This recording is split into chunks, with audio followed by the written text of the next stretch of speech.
Bon matin tout le monde. Le projet du jour, convertir une tank à l'huile en kit de michoui portatif. Voici comment. La première étape, bien sûr, avant de commencer, ça va être de la vider comme il faut pour être sûr qu'il n'y ait aucun liquide à l'intérieur. Une fois que ça va être fait,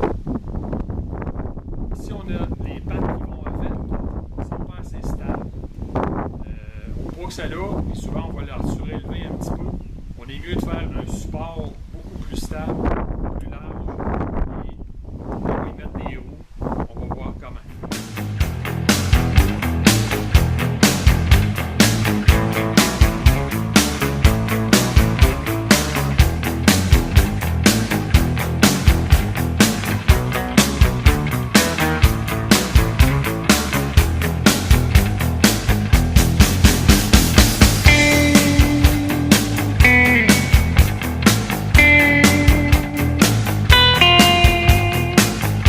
Ce qu'on a besoin d'avoir, c'est un peu de métal, des retards, des restants de scrap métal, puis on fait de quoi qui va pouvoir surélever d'environ un pied, sur lequel on va finir parallèle au sol pour pouvoir y intégrer un essieu, pour pouvoir mettre les roues pour la déplacer librement.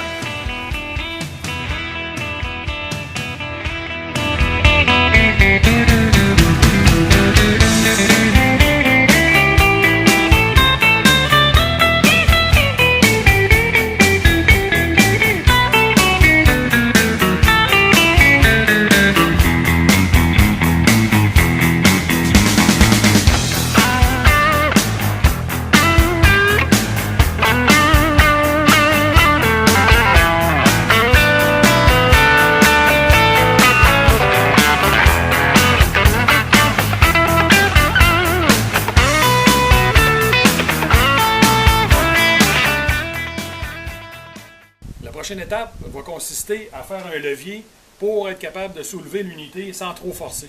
Le truc que j'ai trouvé, c'est de prendre deux tuyaux vides et souder un peu. Il y en a un qui a 4 pouces, l'autre a 12 pouces. Je les ai soudés directement sur la tank. J'ai passé un tuyau d'aluminium à travers que je vais avoir au préalable mis une botte en avant puis une botte en arrière complètement. Puis quand on va vouloir transporter l'unité, on a juste à slider la barre d'aluminium. Puis après ça, avec les deux, il va en avoir une de chaque côté. On part avec sans trop forcer. Puis si c'est trop pesant pour la personne, il faut être deux à chaque côté, il n'y a pas de problème. Et, il ne peut pas complètement sortir parce qu'il y a une botte à l'autre bout. De ce côté-ci, quand on le ramène, on va avoir une ici. Ça ne dérange pas pantoute, ça prend pas de place. Puis c'est super sécuritaire. Fait que, ça, c'est le truc que moi j'ai trouvé qui va le plus vite et le plus sécuritaire. La prochaine étape, ça va être de boucher les 3 trous qui se trouvent sur le dessus de la tank. Sur le dessus du réservoir, il y a 3 trous. Vous avez le choix de mettre des plugs. On n'en parle plus. Ou, moi j'ai décidé de faire 3 cheminées parce que je vais fumer du bois là-dessus pendant la cuisson. Fait que je veux que ça sorte. Pas nécessairement quand les portes sont ouvertes. Au début, il faut le saisir. Fait qu'il faut vraiment les portes soient fermées. Il faut quand même que ça sorte à quelque part. Fait que tout ce que j'ai fait, j'ai pris un tubing de 8 pouces de long. Après ça, j'en ai coupé d'autres à 6 pouces de long. Je les ai recoupés en moitié. Pas que l'eau rentre dedans. Puis je vais juste souder ça comme ça. Puis on va aller fixer ça. On va souder ça sur le dessus du réservoir.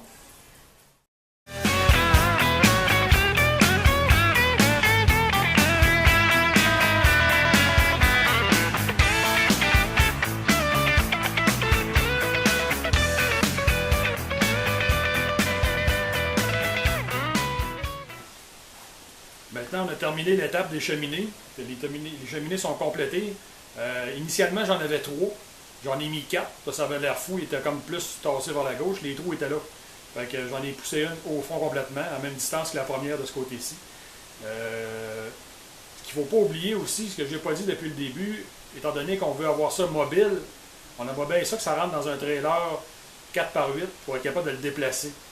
Les choses à ne pas oublier, c'est quand on fait la largeur de nos roues, au début, je m'étais mesuré, puis il me manquait 3 pouces. J'avais plutôt 3 pouces de trop large. Fait qu'il a fallu que je remédie à ce problème-là.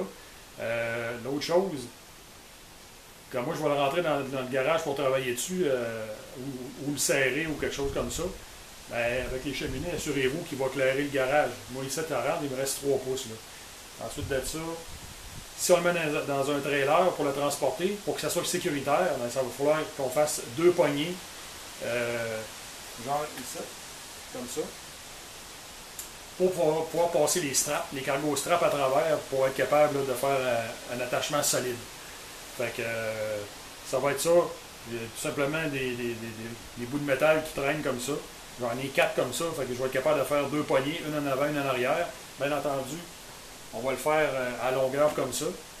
Puis les straps vont être capables de passer dessus. Si c'est comme ça, les straps vont être twistés. Fait que, comme ça va être la solution idéale. Une modification que j'ai été obligé de faire en cours de route, que j'ai eu à faire à palanter le réservoir sur le côté. Les pattes, étant donné que le morceau de métal ici n'est pas tellement d'un gros gauge, ils ont comme plié un petit peu, ils ont rentré de 2 pouces. En fait, c'est ces pattes-là ici qui ont plié.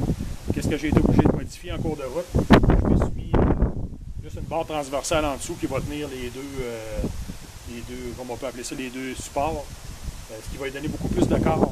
Puis on va être en business avec ça. Bon, l'étape des crochets pour passer les straps est complétée.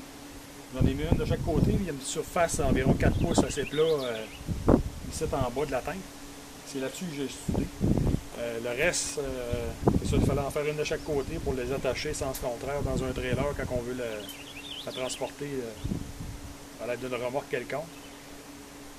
Il y a un hitch que j'ai pensé mettre, mais il faut que ça dépasse minimum 24 pouces. J'ai fait des poignées qui rentrent en dedans pour les avoir d'un jambes. Je suis encore en train de me questionner si je fais un hitch parce que j'ai tout pour le mettre. Pour l'instant, j'ai décidé de ne pas en faire. Je verrai par la suite si je trouve ça plus pratique ou non. Pour le reste, ce qui reste à faire, c'est le trou. Le trou, c'est vraiment personnel. On peut dire la grosseur qu'on veut. Il faut vraiment qu'elle soit assez gros. Puis il faut faire 2 portes. Pourquoi 2 portes? Bien, quand on a besoin de le fermer, c'est mieux 2 portes qu'une. Une, c'est pas pratique. 2, c'est plus facile, c'est plus fort. Ça va prendre des pentures heavy duty pour mettre après ça. L'autre chose qu'on va faire, si votre trou est trop petit, il faut penser qu'il faut mettre un cochon là-dedans. Fait que si vous avez de la misère à passer ça dans la porte, c'est pas mieux non plus si la porte est trop petite. Fait que je vais me faire un dessin, je vais le monter après, puis on va couper à partir de là.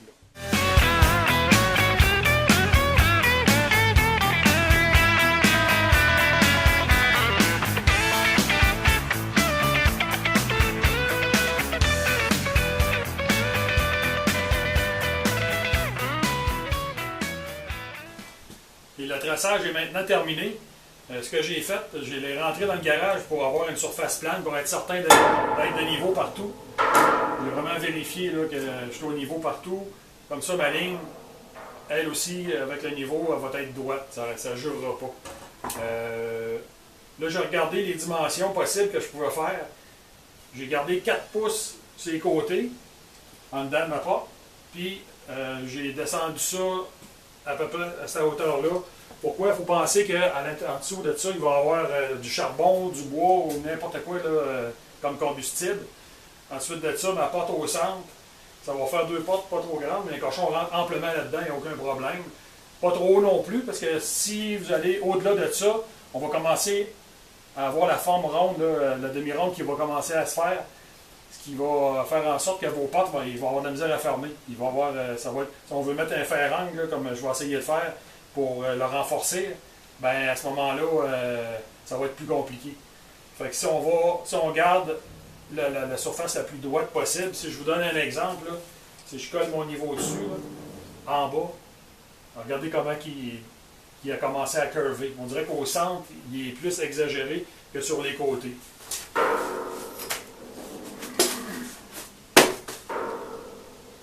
Effectivement.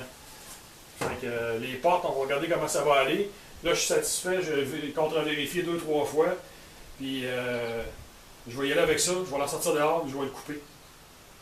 Puis, je vais sûrement arrêter à quelque part. Je ne ferai pas tout le trou au complet. Je vais arrêter pour faire mes pentures.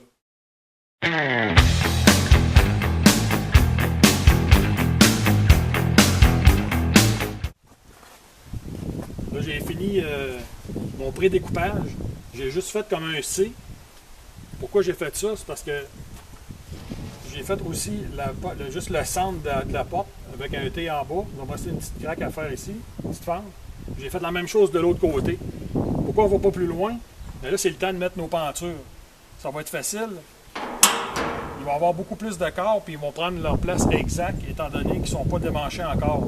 Fait que comme ça, tout ce que je vais avoir à faire, là, je pense que tout ce que je vais avoir à faire, moi dans mon cas, ça va être les souder. Là. On va juste faire des tacs puis je vais en mettre 3 de chaque côté. Ça va être en masse. C'est des grosses pentures. Ils vont avoir plus de résistance un peu à la chaleur quand ça va être pas mal chaud. Fait que je vais les installer, je reviens là-dessus.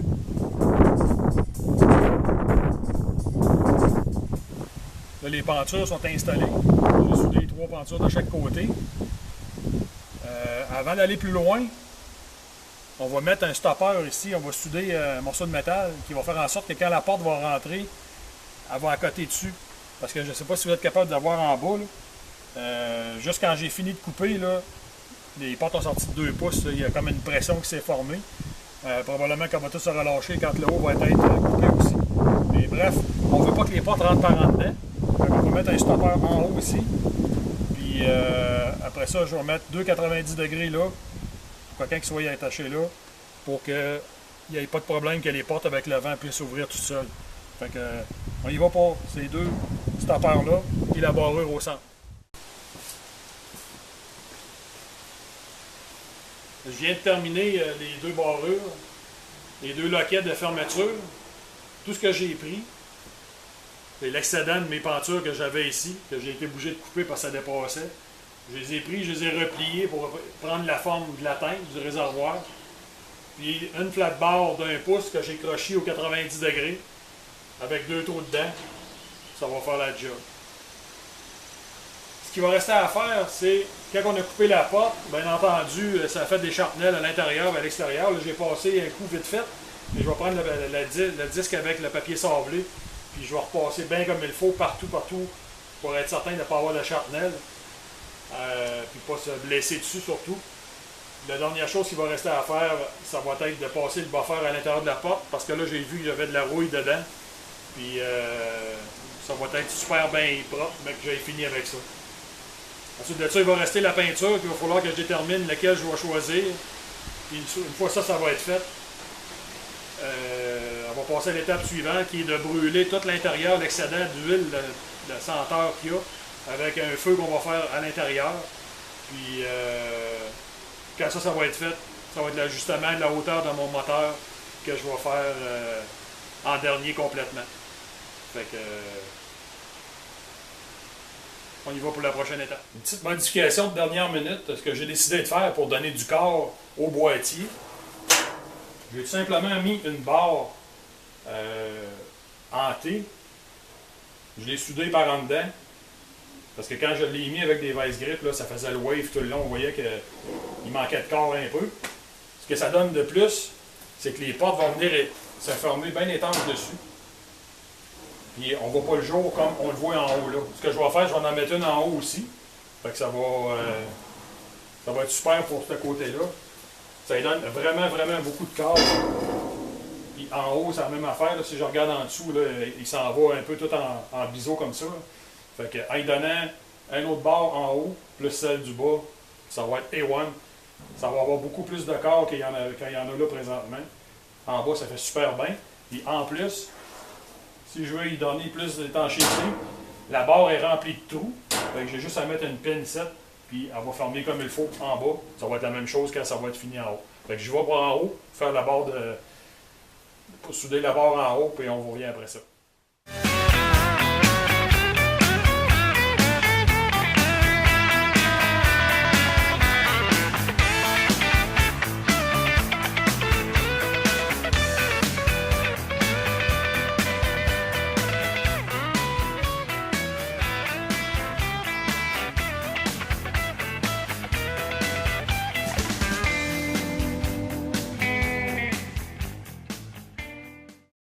La job de peinture terminée, j'ai pris de la Tremclad haute chaleur qui donne un super beau résultat. Après ça, ce qui restait à faire, j'ai donné le contrat à ma blonde pour qu'elle fasse le smoke test dedans. On l'a fait chauffer pendant 3 heures de temps. Tout a bien fonctionné, les portes fermées, tout a bien été, jusqu'à temps qu'on se rende compte que la peinture commence à craquer dans le fond. Quand elle a commencé à craquer, là, elle s'est étendue là, sur un tiers. Là. En fait, toute la base a craqué. J'ai pas pu déterminer réellement pourquoi elle avait craqué, parce que le dessous, on aurait dit qu'on voyait le rouge, le gris, qui était en dessous comme le primer. Ça a fait une poudre. Fait que ce que j'ai fait, je l'ai tout sablé, puis j'ai recommencé à zéro comme il faut. Si jamais ça ne fonctionne pas, une fois ça va être fait, il va rester juste à utiliser l'espèce de pâte pour poêle à bois. C'est un liquide pour polir. Fait que c'était la prochaine étape où est-ce qu'on était rendu. Une étape qui est très très importante aussi lors du montage du méchoui. Après avoir consulté des spécialistes, on m'a suggéré de faire une espèce de dalle de 4 pouces de large, 4 pouces de haut, puis de mettre ça au centre de l'unité, de façon à ce que quand le cochon va tourner, ben, le gras veut pas, il va être directement en dessous, la goutte va tomber dedans comme ça. Comme il est amanché là, la dalle est au centre, de chaque côté ça va être plein de charbon. Puis s'il n'y a pas ça, ben, tout simplement que le gras quand il tombe, il va prendre en feu. Puis vous allez passer votre temps à l'arroser puis à essayer d'éliminer ça. En faisant ça, soit vous la laissez sèche, ils m'ont recommandé de mettre de l'eau dedans, je l'ai testé dehors, elle ne coule pas. Vous laissez la dalle là, that's it, remplie d'eau, le gras tombe dessus, puis ça fait une certaine vapeur, que vous remplissez au fur et à mesure de charbon, aussitôt qu'il diminue un peu. Autre chose, détail très important, les gens ont toujours tendance à mettre la broche trop haute. La barre est toujours trop haute. Vous voyez des méchouis où elle a 4 pieds, 5 pieds de haut. Ça ne vaut plus l'heure de cuire. Selon les experts que j'ai consultés, ils recommandent 15 pouces en haut de la flamme. Puis comme le charbon n'a pas de flamme, ben c'est ça la chaleur, ben c'est 15 pouces au-dessus. J'ai regardé avec mon tape, puis je trouvais ça un petit peu bas. Puis moi, je l'ai mis à 22 pouces, directement au-dessus du charbon. C'est ça que ça donne. Si elle serait en haut là, c'est pas, on aurait de la difficulté à aller porter le cochon en haut. Comme ça, il est direct dans le milieu, vis-à-vis de l'unité. Fait que c'est la façon moi, que je vais faire pour faire marcher mon méchoui. Je pense pas de me tromper. Là, je l'ai mis plus haut que prévu un petit peu, quitte à dépasser en temps un petit peu. C'est sûr, quand on fait du méchoui, on ne s'attend pas de faire ça en arrivant de travailler pour souper. On fait ça toute la journée. La prochaine étape, on était rendu à installer le moteur. Finalement, mon moteur, je l'ai mis dans un boîtier de munitions comme ça. C'est étanche. C'est sûr qu'il y a un trou de l'autre côté, mais quand on regarde, là, d'après moi, il n'y a pas d'eau qui va rentrer là-dedans. Puis même s'il en rentre, le moteur il est chumé, puis en haut. Ce que j'en ai profité pour faire, étant donné que mon moteur il fonctionne sur le 110, la façon que j'ai trouvé de faire, je me suis posé un petit boîtier à côté, puis j'ai tout simplement mis 2 prises mâles dessus. Ça va être facile à reconnaître, je ne peux pas me tromper avec les autres. Là. Fait que comme ça, je suis capable de rentrer ici et de me plugger dans un mur. Puis ça me donne en plus l'opportunité d'avoir une deuxième prise si je veux me plugger un radio ou peu importe. Mon petit moteur.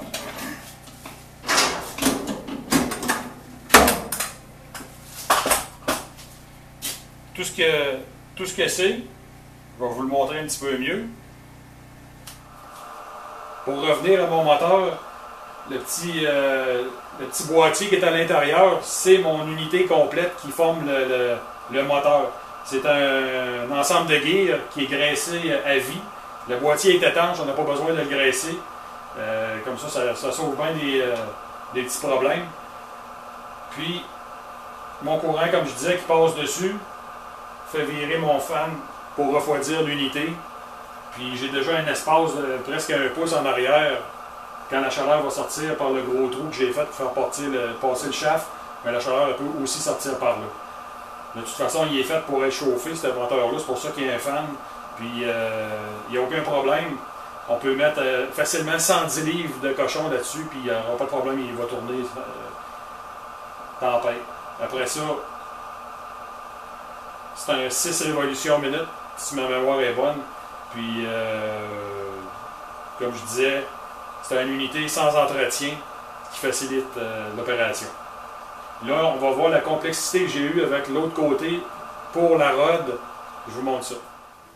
Pour ce qui est de ma barre de stainless, où est-ce que j'ai eu bien de la misère à fignoler comment j'allais m'organiser pour la faire tenir là. Le problème, c'est qu'il faut penser, quand on fait le cochon, on va l'installer sur une table pour le ficeler, mettre la face si on a affaire à faire ça, ou peu importe ce qu'on va faire avec le cochon, que de le mettre sur la broche une fois que la broche est installée. Fait que, bref, il fallait enlever la broche à chaque fois. Là, je me suis dit, elle ne sortira pas de là, à moins que je démanche un côté ou l'autre. Qu'est-ce que je pourrais faire qui pourrait être plus facile que ça? Tout simplement, et très facile, j'ai fait un autre trou en haut. Vous allez comprendre pourquoi.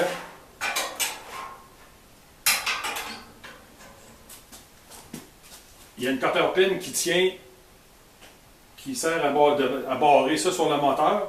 Là, pour l'explication, je l'ai enlevé. Fait que si je veux enlever mon cochon, j'ai juste à le sortir un peu comme ça. Monter dans le trou du haut, à le sortir. Là, il a l'air à passer serré, mais c'est à cause de la lumière. Puis là, je l'enlève de là. Tout simplement ça. Sinon, je n'étais pas capable avec le trou, même si j'ai mis un bearing qui est plus gros que ça me prenait trop d'espace pour le rentrer, puis il ne voulait rien savoir. Fait que tout ce que j'ai à faire, j'arrive à 2 personnes, on vient le porter dans le trou du haut, on le rentre dans le trou de l'autre côté, je viens le passer dedans, je mets ma cutter pin, le tour est joué. Tout ce que c'est le deuxième trou qui a le même diamètre que les deux d'en bas que j'ai fait. C'est tout ce qu'on a à faire. Le tour est joué. On n'a pas besoin de démancher ni d'un côté ni de l'autre. Ça se fait super facilement. Il va me rester à vous montrer de l'autre côté comment j'ai amanché ça. La dernière chose qui me restait à vous parler, c'est de l'autre côté où est-ce que le shaft il va sortir, la barre de stainless. Tout ce qui reste à faire, moi ce que j'ai pris, c'est une cage à bearing avec un bearing qui est un peu plus grand, comme on peut voir. Là. Le shaft a 7-8, puis l'autre il a 1 pouce. Fait que quand on arrive pour manœuvrer la barre à partir de l'intérieur, ben c'est plus facile. Si ce serait bien juste, on ne pourrait pas. Il faudrait absolument qu'elle soit de même diamètre, donc j'aurais aucun jeu. Puis il faudrait la rentrer droite, chose qui est impossible avec le moteur qui est fixe à l'autre bout. Fait qu'avec ça, le bearing est scellé. Puis je vous dirais que même avec le poids de la baguette, quand le moteur tourne, ben, le bearing il tourne aussi. Fait qu'imaginez-vous quand il va y avoir un cochon dessus, ça va tourner. Fait que ça évite d'user après le boîtier de l'atteindre, parce que je l'ai fait virer à peu près 2 tours, puis il était déjà marqué. Là. Fait qu'on veut pas ça. Tout ce qu'on a à faire, on met une baguette, une cage à bearing avec un bearing dedans, un petit peu plus grand de diamètre.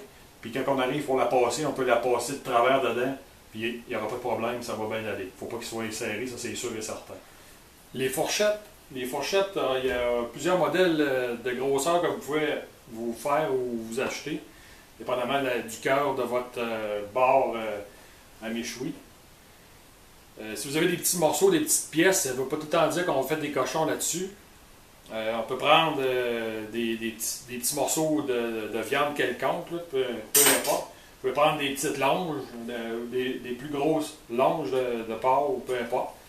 Puis on peut mettre aussi les cochons avec les plus gros pics. La seule affaire, la petite modification qui va me rester à faire, c'est sur mes boulons. Je vais souder un washer. Comme ça va être plus facile au lieu de traîner une clé ou un box là, pour les démancher. Fait que, pas plus compliqué que ça pour les fourchettes en aluminium, puis adapté à la grosseur du morceau de viande qu'on veut. Un autre accessoire que j'ai ajouté, j'ai mis 2 thermomètres. Comme ça, je vais être bon pour voir quelle température il fait à l'intérieur. C'est vraiment un accessoire facultatif. Là, ça fait beau plus que d'autres choses. Là. En même temps, ça va me donner un indice là, si vraiment il est rendu trop froid ou pas. Fait que c'est pas mal ça pour les accessoires. On peut laisser libre à nos imaginations tant qu'on en a. En terminant, j'aimerais souhaiter bonne chance à ceux qui vont se lancer dans le projet. Ça prend une couple d'heures. Ça prend pas mal de rods à souder, dépendamment comment est-ce qu'on est habile à souder là-dessus. Ensuite de ça, des disques à couper, ça en prend un bon paquet aussi, à boffer. Des papiers sablés à boffer. Fait que bonne chance à ceux qui vont s'essayer. Puis si jamais vous avez des questions, vous pouvez me contacter, il n'y a aucun problème. Ça va me faire plaisir de vous répondre. Puis si ça a pu permettre à quelqu'un de faciliter son projet, ben, tant mieux. Ma job est accomplie comme ça. Fait que sur ce, ben, bonne chance. À la prochaine. Merci d'écouter.